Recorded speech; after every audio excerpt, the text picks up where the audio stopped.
कन्नौज क्षेत्र में अजामिल नाम का ब्राह्मण था। सुंदर इसकी पत्नी थी, विवाहिता था। एक दिन जंगल में गया, एक वैश्या काम वासना में रत थी। वैश्या को देखा, इसके मन में दुर्भावना आ गई, उसी वैश्या के साथ में विवाह कर लिया। दूसरे राज्य में चला गया, वैश्या का भरण पोषण करने के लिए चोरी करने लगा, अपना ब्राह्मण तो नष्ट कर बैठा। चोरी करने लगा, महान डाकू बन गया अजामिल। 4 संतानें हो गई थी, 5वां संतान गर्भ में था। तो पहले क्या होता था कि पहले के जो संत होते थे हर एक गांव में जाते थे, चातुर्मास किया करते थे। हर एक गांव में जाकर के भगवान का कीर्तन, भगवान का भजन करते थे। अब क्या है, बोले आज के समय में लोग अपने दरवाजे पर संत को बुलाना ही नहीं चाहते हैं। दरवाजे पर कोई भी चलावे चल जाएगा, संत नहीं आने चाहिए। संत गांव में आए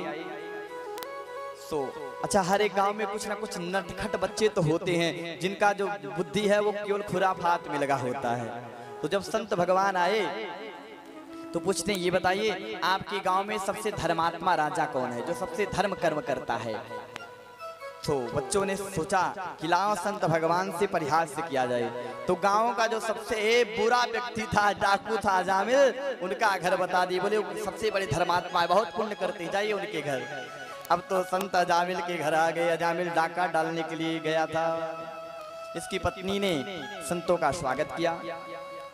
रात्रि में अजामिल आया, संतों को देखा, कुछ नहीं बोला। सुबह हुआ, संत स्नान ध्यान किए, जाने लगे। अजामिल से कहते, महाराज मुझे दक्षिणा चाहिए। अजामिल कहता, अरे आपको पता नहीं है, अभी आप हमारे बारे में जाने ही नहीं हम कौन हैं। ये जो आपका दंड कमंडल बचा है, यही अपनी दक्षिणा समझिए और निकल लीजिए यहाँ से। अभी आप हमें नहीं समझे हैं। संत जन कहते, अरे मुझे द्रव्य रूपी दक्षिणा नहीं चाहिए। फिर क्या चाहिए? बोले आपके यहाँ का हमने अन्न जल ग्रहण किया है, इसलिए आपकी पत्नी गर्भवती है, जो संतान होगा उसका नाम नारायण रख देना। संत जन चले गए। कालांतर में से पुत्र, उसका नाम नारायण पड़ा। अच्छा, जो घर के सबसे छोटे बालक होते हैं, लोगों की आसक्ति उनमें ज्यादा होती। कुछ भी लेना हो तो जो घर का छोटा रहता उसी से मांगते हैं।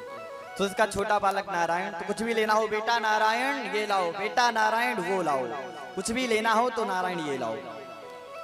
एक दिन क्या हुआ कि अजामिल लेटा था, सो यमराज के दूत आ गए। यमराज के दूतों को, काले काले दूतों को देखा, सो अजामिल डर गया और कहता, बेटा नारायण बचाओ, बेटा नारायण बचाओ। जिससे नारायण बचाओ कहा, तुरंत भगवान के पार्षद आ गए। जब पार्षद आए तो यमराज के दूत कहते हैं, अरे तुम चमक चमकीले कहां से चले आए? भगवान के पार्षद भी कहा कम। बोले तुम काले कलूटे कहां से चले आए? बोले हम यमराज के दूत हैं, जो पाप करते हैं हम उन्हें लेने के लिए आ जाते हैं। भगवत पार्षदों ने कहा, तो देखो जो हमारे प्रभु का नाम पुकारता है हम उसे बचाने के लिए आ जाते हैं। अरे ये आपके प्रभु का नाम नहीं लिया, ये अपने पुत्र नारायण का नाम लिया है। भगवत पार्षदों ने कहा, देखो इनका पुत्र कब हुआ? बोले 2-4 वर्षों के भीतर। बोले हमारे प्रभु? बोले वो तो अजन्मा है, जन्माद्यस्य है। तो जिनका नाम पूर्व काल से है, नाम तो उन्हीं का माना जाएगा। इसलिए भगवत पार्षदों ने यमराज के दूतों को मार मार करके भगा दिया। देखिए एक बात बतावें, भगवान का नाम आप लेते हैं ना, भगवान का नाम आप चाहे जैसे ले लें। आपको एक छोटा सा उदाहरण दे, फिर आपको भगवान के नाम की महिमा बतावें। जैसे अग्नि है, अग्नि जल रही है, आपको पता है अग्नि में हाथ डालेंगे तो हाथ जल जाएगा। आप डाल दिए तो हाथ जल गया। अच्छा, अब आपको पता नहीं है कि अग्नि है, अग्नि में हाथ डालने से जलता है। आप डालेंगे तो भी तो अग्नि हाथ जला देगी ना। या लाइट मान लीजिए, आपको नहीं पता कि छूने से करंट लगेगा, छू लिए तो करंट लग गया, और पता है तो भी छुएंगे तो भी करंट लगेगा। इसी प्रकार से हमारे भगवान का नाम है। यदि भगवान का नाम आप भाव से ले लें या कुभाव से, या अनख से या आलस से ये आपका मंगल ही करेगा। भाव कुभाव अनख आलस हो, भाव कुभाव अनख आलस हो, नाम जपत मंगल दिस दस हो, नाम जपत मंगल दिस दस हो। इसलिए भगवान का नाम हमेशा लिया जाए, चाहे भाव से ले लीजिए, कुभाव से, आलस्य से भी ले लीजिए, या क्रोध में अनख से ले लीजिए, यह आपका मंगल ही करेगा। आज यमराज के दूत यमराज के पास गए, काल दंड उठा करके फेंक दिया, बोले आज से हम आपकी ड्यूटी नहीं करेंगे। क्यों, क्या हुआ? बोले अरे उस पापी अजामिल को लेने के लिए गए तो भगवत पार्षद आए और मुझे मार करके भगा दिया। बोले क्या किया था उसने? बोले उसने अपने पुत्र नारायण को पुकारा। जैसे यमराज के दूतों ने नारायण कहा, तुरंत यमराज दौड़ करके गए, मुख पर हाथ रख दिए, बोले बोल तो दिए लेकिन अब मत बोल देना ये नाम। बोले क्यों?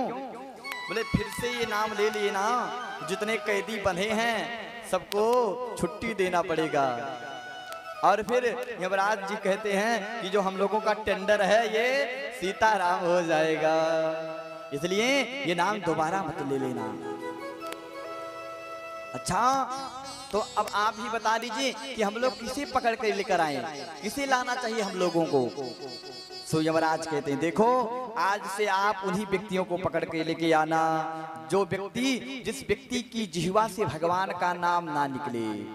जिह्वा न वक्ति भगवद गुण नाम ध्येयम, चेतश्च नास्मरति तच्चरणारविंदम,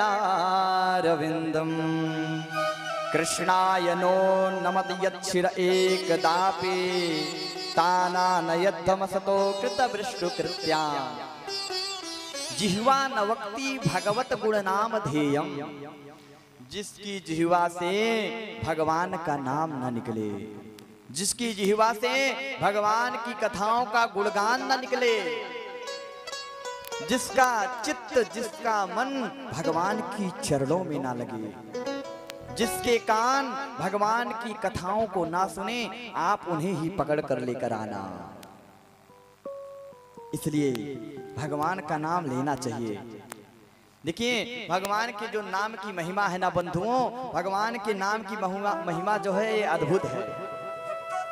गोस्वामी तुलसीदास जी अब रामचरितमानस का लेखन कर रहे हैं, जब भगवान के नाम की महिमा बताते हैं तो गोस्वामी जी नाम महिमा लिखते लिखते थक गए। गोस्वामी जी अपनी लेखनी उठाए हैं और एक शब्द में गोस्वामी जी ने लिख दिया कि कहूँ कहाँ, कहूँ कहाँ लगी नाम बड़ाई, कहूँ कहाँ लगी नाम बड़ाई, नाम न सके राम गुण गाई, राम न सके राम गुण गाई, कहूँ कहाँ लगी नाम बड़ाई, नाम न सके राम गुण गाई, नाम न सके नाम गुण गाई, कहूँ कहाँ लगी नाम बड़ाई। कहाँ तक मैं भगवान के नाम की बड़ाई लिखूं, कहाँ तक मैं भगवान के नाम का गुणगान करूं। गोस्वामी जी जिस थक गए तो एक शब्द में लिख दिया कि राम न सकहि नाम गुण गाई। साक्षात भगवान भी अपने नाम की महिमा का वर्णन नहीं कर सकते। आज इस अजामिल का कल्याण हुआ है षष्ठम स्कंध में। आगे पर